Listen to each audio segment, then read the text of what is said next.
우리 제목을 따라해 보겠습니다. 라오디게아 교회, 차든지 뜨겁든지 하라. 요한계시록 2장하고 3장에 보면은 소아시아, 지금의 튀르키예, 옛날 이름으로는 터키죠. 튀르키예 서쪽입니다. 지중해 방향이죠. 거기에 7개 교회가 실제로 있었습니다.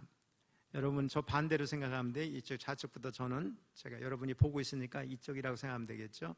지중해 쪽으로 에베소, 서머나, 보가모, 두아디라, 사데, 빌라델피아, 그 다음에 제일 말의 오른쪽에 라오디게아, 이렇게 해서 7교회가 있었습니다. 한번 따라해 보실까? 에베소, 서머나, 보가모, 두아디라, 사데, 빌라델비아, 라오디게아. 제가 지도를 여러분 띄워달라고 했는데, 에베소, 지중해 쪽에 가까운 항구 도시죠. 그 위에 서머나, 더 위에 보가모, 오른쪽으로 두아디라, 그 다음에 그 아래가 사데, 그 다음에 오른쪽으로 빌라델비아, 그 아래쪽으로 라오디게아.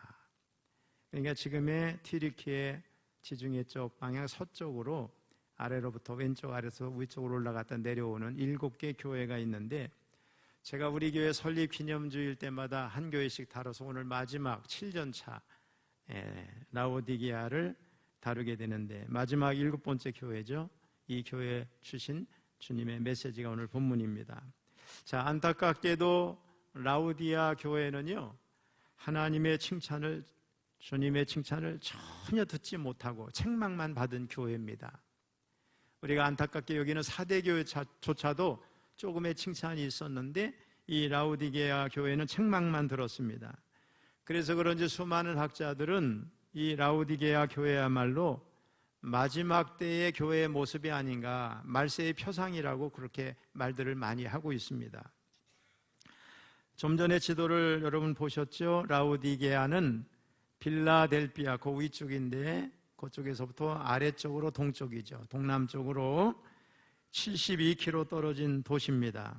에베소 지역하고 직선으로 보면 동쪽으로 라오디게아니까 이렇게 연결하는, 동방을 연결하는 교통의 요지에 있다고 생각하면 되겠습니다. 라오디게아 이름은 시리아 그 지역을 담당했던 헬라 왕조였죠. 셀류코스 왕조의 안티오코스 2세의 아내가 라오디케인데, 이름이 그 이름을 따서 이 이름을 지었다고 알려지고 있습니다. 라오디게아는 라오스 플러스 디케의 합성어인데, 백성의 정의, 이런 뜻을 가지고 있습니다. 이 라오디게아는 무역과 금융이 발달한 상업도시입니다. 로마 제국 내에서도 아주 엄청나게 잘 사는 부자 도시였습니다. AD 60년에 엄청난 지진이 일어나가지고 이제 도시가 거의 전파됐을 때 로마 황제가 도시 복구를 위해서 지원을 해주겠다고 이렇게 했는데도 도움을 거절할 정도로 우리 자체의 힘을 가지고 재건하겠습니다 할 정도로 부자 도시였습니다. 라오디게아는 특별히 매우 고급스러운 의복이라고 할 수 있는 흑양모, 다시 말하면 검은 양의 털로 짠 고급 의복을 판매해서 돈을 많이 벌기도 했습니다. 그래서인지 로마의 역사가 타키투스는 라오디게아를 지상에서 가장 부유한 도시다 이렇게 명명을 했습니다. 아울러 라오디게아에는 의과대학이 유명을 했고, 또 특별히 안약이 유명했어요. 그래서 눈에 넣는 안약이 있죠. 안약이 유명해서 여기저기에 많이 보급될 정도로 이렇게 팔려나갔습니다. 종교적으로는 이제 다신교가 성행했던 도시로 제우스 신전이 있었고, 의술의 신인 아스클레피오스를 숭배하는 그런 도시였습니다. 그러니까 우상숭배가 만연하고 잘 살고 그 다음에 평안했던 곳, 그런 곳이라고 여러분 상상해 보면 되겠습니다. 자, 앞에서 라오디게아 교회에는 칭찬은 없고 오직 책망만 있다고 말씀을 드렸는데, 주님은 먼저 라오디게아 교회에 차지도 뜨겁지도 않은 미지근한 신앙을 지적을 하면서 내 입에서 토해내겠다, 너를 토해버리겠다, 이렇게 말씀을 하십니다. 자, 14절로 16절 같이 읽어봅니다. 시작. 라오디게아 교회 사자에게 편지하라. 아멘이시요 충성되고 참된 증인이시요 하나님의 창조의 근본이시니가 이르되 내가 네 행위를 아노니 네가 차지도 아니하고 뜨겁지도 아니하도다. 네가 차든지 뜨겁든지 하기를 원하노라. 네가 이같이 미지근하여 뜨겁지도 아니하고 차지도 아니하니 내 입에서 너를 토하여 버리리라.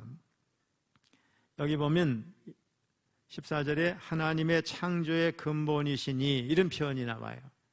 이 말은 우리 주님께서 피조물 가운데 처음이라는 의미가 아니라 창조자이시고 창조의 근본이신 분이다, 이런 뜻을 가지고 있습니다.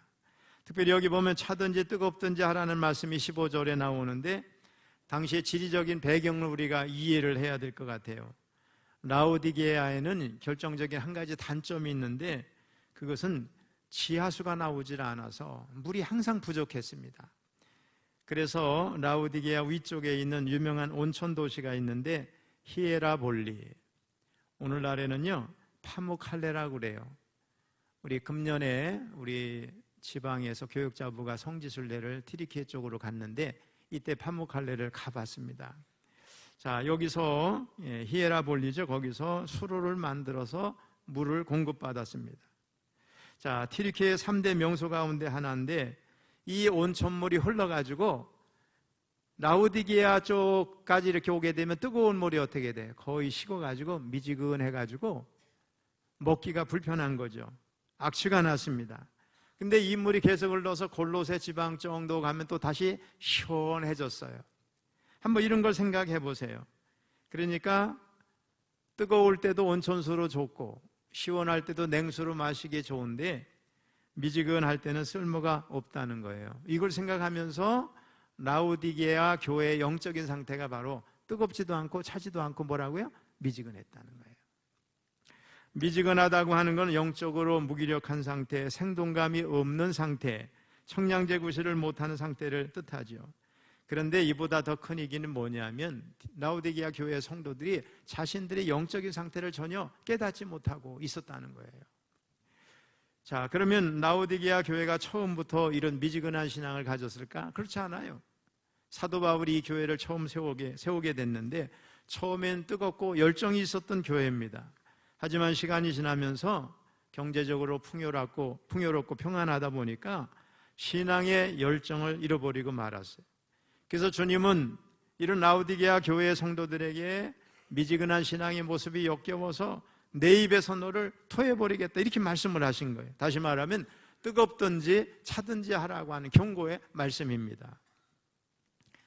여러분, 말짱 도루묵이라는 말 아시죠? 말짱 도루묵. 이게 어떻게 됐는지, 어떻게 이런 말이 나왔는지 아시죠? 조선의 임금 선조가 임진왜란 때 피난길에서 묵이라고 하는 생선을 먹었어요. 근데 그 맛이 너무 맛있는 거예요. 근데 이 맛있는 생선을 묵이라고 부르기가 좀 그래서 앞으로 은어라 불러라, 이렇게 했어요. 금은할 때 은자죠, 은어.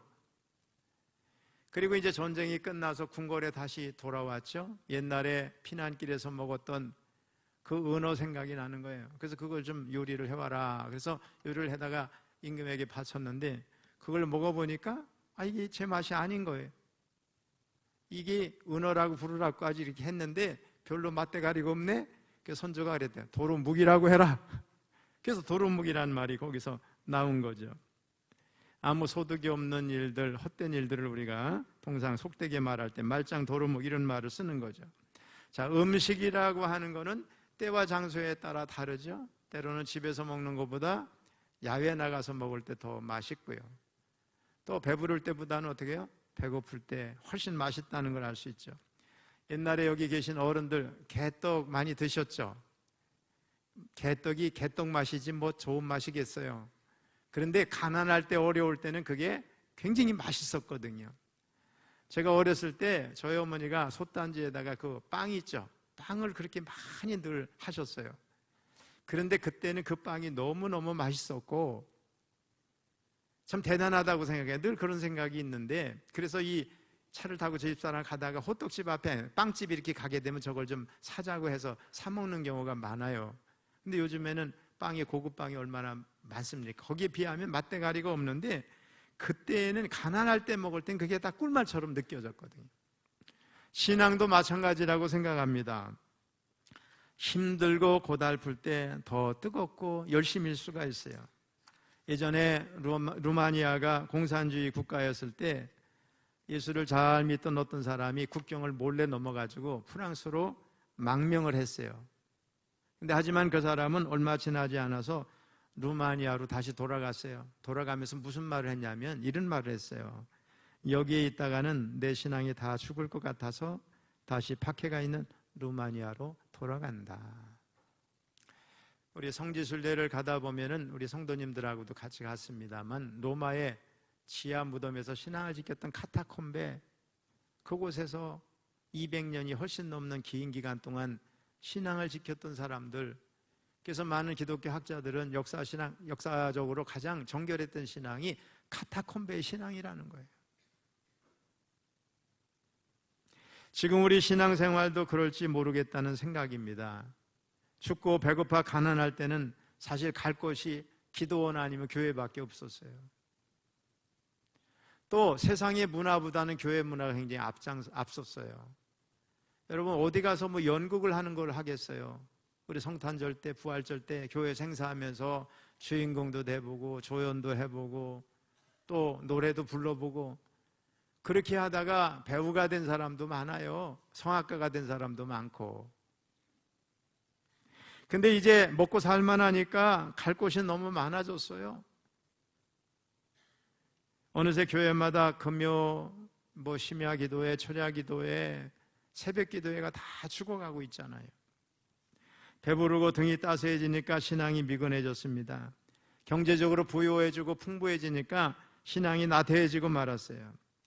여러분 세상에서 제일 맛없는 음식이 미지근한 음식이에요. 신앙도 마찬가지입니다. 미지근한 신앙이 문제예요. 전도할 때도 보면은요, 아주 한강하게 거절하는 사람이 오히려 주님을 믿을 가능성이 많대요. 때가 되면 나갈 겁니다. 우리 동생이 교회 어디 누구고 우리 오빠가 누구고 이런 얘기 하는 사람이 있어요. 근데 그런 사람이 잘 안 나와요. 그렇게 말하는 사람이 교회 나올 확률이 오히려 적은 거죠. 자, 라오디게아 교회는 영적으로 미지근했을 뿐만 아니라 교만하기까지 했어요. 우리 17절을 한번 또 읽어봅니다. 시작. 네가 말하기를 나는 부자라 부요하여 부족한 것이 없다 하나 네 곤고한 것과 가련한 것과 가난한 것과 눈먼 것과 벌거벗은 것을 알지 못하는도다.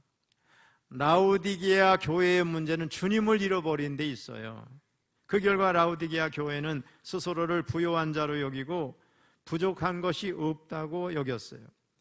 라오디게아 교회가 실제로 부자였는지 형편이 좋았는지 고난이 없었는지는 사실 알 길이 없어요. 그러나 그들은 스스로를 부자여서 부요하다고 생각하면서 부족함이 없다는 거예요. 하지만 주님의 평가는 전혀 달랐어요. 그들은 곤고하고 가련하고 가난하고 눈멀고 벌거벗은 자였어요. 주님의 시각으로 보시니 그렇다는 거예요. 그래서 주님이 어떤 처방을 내리셨어요? 자, 18절 한번 읽어봅니다. 시작. 내가 너를 권하노니 내게서 불로 연단한 금을 사서 부요하게 하고 흰옷을 사서 입어 벌거벗은 수치를 보이지 않게 하고 안약을 사서 눈에 발라 보게 하라. 여기 보면 세상의 부요 같은 거 추구하지 말고 영적 부요함을 위해서 불로 연단한 금을 사라는 거예요. 참된 믿음을 회복하라는 말씀이에요. 고난 속에서 참된 증인으로 살아가라는 말씀이죠. 고난과 수고를 피해서 편한 길을 걷지 말고 십자가의 길을 걸어가라는 거예요. 예수님 따라가라는 거예요. 또한 흰옷을 사서 입어 벌거벗은 수치를 보이지 않게 하라고 그랬어요. 흰옷이라고 하는 것은 성도의 거룩성을 의미해요. 그러므로 이 말씀은 성도의 거룩함을 회복하라는 말씀이죠. 흰옷 입은 거룩한 성도들은 무엇을 가까이 해야 하고 무엇을 멀리 해야 되는지 늘 분별해야 돼요. 거룩한 삶을 살아야 될 줄로 믿습니다. 마지막은 이게 참 되게 충격적이잖아요. 약이 많아가지고 유명한 안약이 많아가지고 여기저기 팔려나가는, 그렇죠? 그런 곳 아니에요. 근데 주님이 뭐라고? 안약을 사서 눈을 발라 보게 하라고 그랬어요. 그 지역은 안약이 유명한 곳인데 영안이 다친 거예요. 안약을 사서, 무슨 말씀이에요? 영적인 눈을 열라는 거예요. 영적인 분별력을 가지라는 그런 말씀이죠, 여러분. 18절에서 주님은 3번이나 사라고 말씀하셨어요. 정체성이 분명한 신앙을 위해서는 수고가 따른다는 거예요. 결단도 해야 되고 행동도 해야 된다, 그런 말씀인 줄로 믿습니다. 아무튼 라오디게아 교회의 교만한 모습은 주님의 아픔이었어요. 하지만 주님은 여전히 그 교회를 사랑하십니다. 그래서 책망하여 징계하심이 열심을 두고 회개하기를 촉구하시죠. 한마디도 때를 놓치지 말고 결단하라, 이런 말씀이에요. 자, 19절 읽어봅니다. 시작. 물은 내가 사랑하는 자를 책망하여 징계하노니 그러므로 내가 열심을 내라, 회개하라. 아멘. 여러분, 개구리를 막 물이 이제 끓기 시작하는데 집어넣어 보세요. 놀래가지고 순식간에 뛰쳐나가죠. 근데 아주 시원한 물에 개구리를 넣어가지고 불로 가열한다고 한번 생각해 보세요. 그러면 어떻게 해요? 물이 미지근해지고 점점 따뜻해지니까 기분이 좋아서 그대로 있잖아요. 그러다 어느 순간 뜨거움을 느껴서 움직이려고 그러면 이미 다리가 익었어요. 못 뛰어나가는 거예요. 힘을 잃고 그 자리에서 죽을 수밖에 없게 되는 거예요. 미지근한 신앙이라고 하는 것이 당장 우리의 영혼과 신앙을 망치는 것처럼 보이지는 않아요. 풍요 속에서 영혼의 빈곤함을 깨닫지 못해도 아무 일도 일어나지 않는 것처럼 느껴져요. 그러나 푯대를 향해서 달려나가야 할 우리의 영혼의 다리가 익어가지고 움직이지를 못하는 거예요. 예배로부터 멀어지고 말씀의 은혜에 무감각해지고 기도하는 자리에 나오지 않고 교회와 신앙생활에 대한 관심이 줄어들고 복음 전도와 구령의 열정이 사라지고 이론은 많지만 실천이 없는 냄비 속의 신앙생활은 걸어야 할 우리 성도들의 다리를 익혀버리는 거나 마찬가지예요. 그러므로 우리가 할 수 있는 한 빨리 결단을 해야 됩니다. 저는 어렸을 때 시골 교회를 잠깐 다녔잖아요. 교회에 그렇게 어렵고 힘든데도 충성하면서 그 마룻바닥이 얼마나 차요. 찬바람이 술술술 올라오고 그런 데서 예배 드리면서 눈물을 쏟으면서 새벽 기도하고 이런 그 성도들이 있어서 교회가 살았어요. 그분의 후손들이 잘 됐어요. 놀라운 일이죠, 여러분. 우리 저런계 성도님들 조금 잘 살게 됐다고, 여유가 있다고, 기도 자리에 안 나오고 예배 자리에 안 나오고 적당히 한 번씩 주일날 왔다 가고, 그게 신앙생활인 줄 착각하면 안 됩니다. 오늘 라오디게아 교회에 주시는 말씀은 저와 여러분에게 주시는 말씀이에요. 자, 주님은 당장이라도 문을 열고 주님을 모시고 주님과 함께 하라고 말씀하시는데 유명한 구절이죠. 20절 읽어봅니다. 시작. 볼지어다 내가 문 밖에 서서 두드리노니 누구든지 내 음성을 듣고 문을 열면 내가 그에게로 들어가 그와 더불어 먹고 그는 나와 더불어 먹으리라. 이 얼마나 은혜로운 주님의 사랑이고 초청이에요. 우리가 전도할 때 많이 사용하는 구절 아니에요? 오랜 세월을 무신론자로 지내다가 구원받은 영국의 화가가 있었어요. 실력 있는 화가였던 그는 말씀을 묵상하면서 영감을 받을 때마다 그림을 그렸는데, 특별히 나는 세상의 빛이니 나를 따르는 자는 어둠에 다니지 아니하고 생명의 빛을 얻으리라. 요한복음 8장 12절 말씀을 너무너무 좋아했어요. 감명을 받았어요. 그래서 이 말씀을 묵상하는 가운데 작품으로 승화하고 싶어서 이집트와 이스라엘을 여행하면서 예수님이 거니셨던 것을 똑같이 거닐었어요. 여행을 마치고 와서 그림을 완성했는데 마음에 들지 않아요. 그래서 같은 작품을 같은 주제로 3번이나 그리다가 그림을 완성했는데, 이렇게 탄생한 그림이 바로 윌리엄 헌트의 세상의 빛이에요. 한번 띄워줘 보세요. 우리가 잘 아는 그림이죠. 자, 영상 띄워보세요. 자, 우리가 잘 아는 그림이죠. 윌리엄 헌트라는 화가가 그린 건데, 이 그림에는요, 어두운 밤에 예수님이 환한 등불을 들고 손잡이가 없는 문 앞에 서서 두드리고 계신 거예요. 문에 손잡이를 그리지 않았다? 이게 실수가 아니죠. 어떤 사람이 왜 헌트에게 물었어요. 손잡이를 그리지 않았냐? 그랬더니 이 문의 손잡이는 안쪽에만 있습니다. 밖에 예수님이 계셔도 우리가 열지 않으면 예수님이 들어오실 수 없기 때문입니다. 이렇게 설명을 했어요. 여러분, 우리 예수님은 우리 주님은 인격적인 분이셔요. 우리를 강제하지 않으세요. 그래서 우리가 주님을 마음에 모셔야 돼. 주님을 초청해야 돼. 우리가 문을 열어드려야 돼. 그러면 우리 주님이 우리 안에 들어오신다는 거예요. 예수님은 지금도 구원과 진리의 등불을 들고 우리 마음의 문 앞에 서서 끊임없이 두드리고 계신 거예요. 너 그렇게 하면 안 돼. 열심을 내. 열심히 기도해. 열심히 예배 생활해. 말씀대로 살아. 너 나하고 더불어 사느냐? 네 마음대로 살지. 네 의지대로 살지. 내 계획대로 살지. 기도하지 않고 내 노력으로 살지. 그거 안 된다. 마음을 열어야 돼. 끊임없이 그렇게 말씀하시는 거예요. 우리와 함께 더불어 사시고 싶어서 그렇게 하신다는 거죠. 주님을 마음에 모시면 우리가 주님과 영원히 함께 더불어 살게 됩니다. 이것이 영생이고 평안이고 감사하고 기쁨인 줄로 믿습니다. 여러분, 마음을 여셔야 돼요. 주님을 향해서 마음을 열고 우리 성령님을 향해서 마음을 열어야 돼요. 성령님, 제 마음에 오셔서 저를 주장하시고 저를 인도하시고 지도하시기 바랍니다. 여러분의 우리 CCC 교재나 이런 내비게이터 교재에 보면은 그 그림이 있잖아요. 우리 마음의 중심에 의자가 있는 거예요. 거기에 누가 앉아 계셔야 돼요? 주님이 앉아 계셔야 돼요. 근데 내가 주인이면 어떻게 돼요? 내 인생을 내가 설계하고 내 마음대로 하겠다는데 결과적으로는 실패하는 거예요. 내 마음의 왕자에 누구를 앉혀드려야 돼요? 주님을 앉혀드려야 돼요. 그러니까 주님과 의논하고 주님의 인도함을 받고 그렇게 사는 거예요. 그게 주님을 영접하는 거예요. 그런 여러분들 다 되시기를 축복합니다. 자, 21절 마지막 절은 승리자에게 주시는 약속입니다. 같이 읽습니다. 이기는 그에게는 내가 내 보좌에 함께 앉게 하여 주기를 내가 이기고 아버지 보좌에 함께 앉은 것과 같이 하리라. 아멘. 이게요, 요한계시록에서 주어지는 가장 위대한 약속 가운데 하나예요. 주님과 함께 보좌에 앉는다고 하는 것은 단지 상징이 아니라 주님과 함께 통치에 참여하게 된다고 하는 영광의 선언이에요. 이것은 복음의 절정이고 구속사적 여정의 완성입니다. 창조 이후의 타락으로 인해서 하나님과 단절됐던 우리들이 이제 예수님을 통해 회복되고 다시 하나님의 통치 아래로 들어가면서 그리스도와 함께 다스리는 신분을 회복하게 된다는 거예요. 이 엄청난 말씀이죠, 여러분. 이것이 이기는 자들에게 주어지는 상금입니다. 여러분 다 이기는 자 되시기를 축복합니다. 자, 마지막 절 반복되는 권면이 다시 등장합니다. 시작. 귀 있는 자는 성령이 교회들에게 하시는 말씀을 들을지어다. 이것은 모든 시대에 모든 교회를 향한 성령의 살아있는 음성입니다.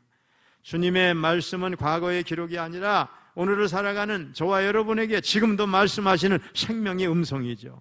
이를 듣고 반응하는 사람이 믿음 있는 사람이고 믿음이 성장하는 사람이에요. 사랑하는 성도 여러분, 라오디게아 교회는 적당주의에 물들어 있었어요. 신앙을 지키려는 냉철한 이성도 없고 복음을 향한 뜨거운 열정도 없었어요. 여러분 따라해 보세요. 신앙에는 중간지대가 없다. 아멘. 우리는 이익이 침해받지 않는 선에서 고난을 피할 수 있는 그런 적당한 지점에서 타협하고 행동을 한 것은 아닌가. 자신의 신앙을 돌아봐야 될 줄로 믿습니다. 영적 실상을 보지 못하는 풍요는 가장 위험한 거예요. 부자라고 좋은 게 아니죠.